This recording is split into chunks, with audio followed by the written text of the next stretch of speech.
Her her Mahadev. ఎంతోమంది trolling చేస్తున్నారు, ఎంతోమంది విమర్శిస్తున్నారు. వాళ్ళందరికీ ఒకటే చెప్తున్నాం, మేమైతే ఇక్కడ ఉండట్లేదు. 2 తెలుగు రాష్ట్రాలకు కూడా మేము రాము. మేము ఉత్తరాఖండ్ వెళ్ళిపోతున్నాం, కేదార్నాథ్. జీవితాంతం అటే ఉంటాం. కేదార్నాథ్కి వెళ్ళి కేదార్నాథ్ నుండి ఇంకా పైకి వెళ్ళిపోయి అక్కడనే ఉండిపోతాం. మా ఇద్దరి జీవితాలు మేము గడుపుతున్నాం. ఎందుకు మా గురించి ఇంత ట్రోలింగ్ చేస్తూ ఇంత విమర్శిస్తున్నారు? మీకేం అవసరం? మా బతుకులు మేము బతుకుతున్నాం కదా, మా జీవితాన్ని మమ్మల్ని బతకనివ్వండి. ప్లస్ అదే కాక వర్షిని ఈరోజు బలిస్తుంది, అలాగే వర్షిని అగోరి దగ్గర లేదు, ఇలాంటి తంబ్లైన్స్ పెట్టుకోవడం మానేయండి. నేను ఈమె దగ్గరే ఉన్నాను, సేఫ్గా ఉన్నాను, చాలా హ్యాపీగా ఉన్నాం మేము. ఓకేనా, నన్ను ఎవరు బలించట్లేదు. అందుకే మేము ఇంకా ఆ 2 రాష్ట్రాల్లోకి రావాలని చెప్పి అనుకోవట్లేదు. మేము ఆ బతికేది మేము బతుకుతున్నాము. కేదార్నాథ్లో వెళ్ళిపోతున్నాం, కేదార్నాథ్లోనే ఉంటాం ఇంకా. సో ఇంకా ఎందుకు ఛానల్స్ అన్నీ, మీడియా వాళ్ళందరూ ఎందుకు మా మ్యాటర్ ఒక్కటే పట్టుకున్నారు? ఇంక దేశంలో ఏమీ లేవా? 2 తెలుగు రాష్ట్రాలలో ఏ మ్యాటర్స్ లేనట్టు మా మీదనే ట్రోలింగ్ చేస్తూ పదే పదే మా న్యూస్నే వేస్తున్నారు. చెప్తున్నాం కదా, మా దగ్గరికి ఎవరన్నా వచ్చినా సరే, చెప్పమ్మా, మా దగ్గరికి ఎవరు వచ్చినా సరే మేము మా ప్రాణాలు వదలడానికి కూడా సిద్ధంగా ఉన్నాము. వదిలేస్తామని ఫిక్స్ కూడా అయిపోయినాం. పెట్రోల్ కూడా రెడీగా ఉంది. మా బతుకులు మమ్మల్ని బతకనివ్వండి. మేము ఆ 2 తెలుగు రాష్ట్రాలకు రాము. జీవితంలో ఇంకెప్పుడు కూడా ఆ 2 తెలుగు రాష్ట్రాలకు రాబోము కూడా. మేము ఇటే ఉత్తరాఖండ్లోనే ఉంటాం, ఉత్తరాఖండ్లోనే ఉండిపోతాం కూడా.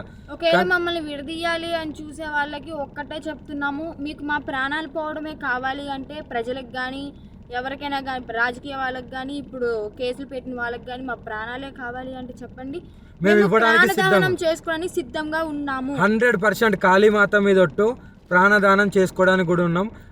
ఇప్పుడు మేము ఎప్పుడైతే మరణిస్తామో పెట్రోల్ పోసుకొని ఈ కార్తో సహా పోతాం కదా, అప్పుడు కూడా మళ్ళీ విమర్శించండి, అప్పుడు కూడా ట్రోలింగ్ చేసుకోండి. 2 ప్రాణాలు పోవడానికి, ప్రత్యేకంగా 2 ప్రాణాలు పోవడానికి ఎవరైతే ట్రోలింగ్ చేస్తున్నారో, ఎవరైతే విమర్శిస్తున్నారో, ఎవరైతే కేసులు పెడుతున్నారో, ఎవరైతే వ్యతిరేకంగా చూస్తున్నారో వాళ్ళందరికీ చెప్తున్నాము. దొంగ కేసులు పెట్టిన వాళ్ళకి కూడా చెప్తున్నాము, 2 ప్రాణాలు పోవడానికి మీరే కారణం. మీకు మా ప్రాణాలు పోతే మీకు ఆనందం అనిపిస్తుంది అంటే దానికి కూడా మేము సిద్ధంగా ఉన్నాము. త్వరలోనే ప్రాణాలు కూడా వదిలిపోతాం. ఎవరైనా మమ్మల్ని పట్టుకోవడానికి వచ్చినా, మా దగ్గరికి వచ్చినా సరే మా ప్రాణాలు వదలడానికి సిద్ధం. అలాగే అసత్య వాక్యాలు చేసే వాళ్ళు కూడా చెప్తున్నాము, ఇది ఆపితే బాగుంటుంది. ట్రోలింగ్స్ కూడా ఆపితే బాగుంటుంది. నేను ఈమె దగ్గర సేఫ్గా ఉన్నాను. మా బతుకు మమ్మల్ని బతకనివ్వండి. మేము బతుకుతున్నాం కదా, మేము మీ రాష్ట్రాలలో కూడా రాము కదా, ఎందుకు మమ్మల్ని బతకనియట్లేదు మీరు? 2 ప్రాణాలు కోల్పోతున్నారు, చూసుకోండి, జాగ్రత్త. రేపటి రోజున మీ ఇంట్లో వాళ్ళు కూడా ఉంటారు. మీడియాలో ఇంకా ఘోరంగా మా గురించి ఏదన్నా వస్తే మేము ప్రాణదహనం అయితే చేసేస్తాము. మేము కూడా ఓపిక ఎంతవరకు ఉండాలో అంతవరకు ఉంటుంది. మేము కూడా సహించలేకపోతున్నాము. ఏంటి అసలు ఆ మాటలు ఏంటి, ఆ తంబ్లైన్స్ ఏంటి, వాళ్ళు మీడియా ముందుకు వచ్చి ప్రెస్ మీటింగ్లు పెట్టి వాళ్ళు మాట్లాడే మాటలు చాలా అంటే చాలా ఘోరంగా ఉన్నాయి. మీరు అనుకుంటున్నారేమో కానీ వాళ్ళు అలాగే అంటారు, చనిపోరని.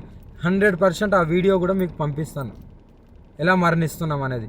ఎవరైనా సరే మమ్మల్ని ఇప్పటికి కూడా మా న్యూస్ ఆపకపోతే మా బతికేది మేము బతుకుతున్నాం కదా. అక్కడైతే లేం కదా 2 రాష్ట్రాల్లో, మీకు మా వల్లే ఇబ్బంది కదా. మేము అక్కడ లేం కదా మీ కళ్ళ ముందు. కానీ మేము రాము కదా, మీకు అదే కావాలి కదా. మేము రాము 2 రాష్ట్రాలల్లో, మేమేదో ఉత్తరాఖండ్కి వెళ్ళి బతుకుతాము. ఇప్పటికైనా ఆ యూట్యూబ్ వాళ్ళకి కానీ ఎవరికైనా కానీ చెప్పేది ఒకటే, మా న్యూస్లు ఆపేస్తే బాగుంటుంది. ఇంకా దేశంలో చాలా ఉపయోగపడే న్యూస్లు ఉన్నాయి, అవి చూపించండి. మాది ఒక్కటే కాదు కదా, ఇప్పటికైనా ఆపుతారని చెప్పి. 2 ప్రాణాలని తీసుకోవాలనుకుంటే ఇంకా చేసుకోండి. ఇంకా చూసి ఈ వారం రోజులలోనో ఇంకా ఈ 2-3 రోజులలోనో చూస్తాము, లేకుంటే డైరెక్ట్ దహనం అయిపోతాము. అప్పుడు మీరందరూ ఆనందించండి, మీరందరూ ఆనందంగా ఉండండి. మా ప్రాణాలు పోయిన తర్వాత మీరందరూ కలిసి ఆనందంగా విందు భోజనం చేసుకోండి. ఇంకా మోకిరాబాద్లో కేసు అంటారా, ఆమె పెట్టింది చెల్లదు. ఆ జడ్జి ఎవరైతే డబ్బులు వేశారో ఆయన వచ్చి కేసు పెడితేనే చెల్లుతుంది. ఇంకా మొదటి భార్య అంటారా, అది టోటలీ ఫేక్ అని చెప్పి మీకు కూడా అర్థమైపోయి ఉండాలి. అర్థమై ఉంటుందేమో అనుకుంటున్నాము. అది టోటలీ ఫేక్, 100% ఫేక్.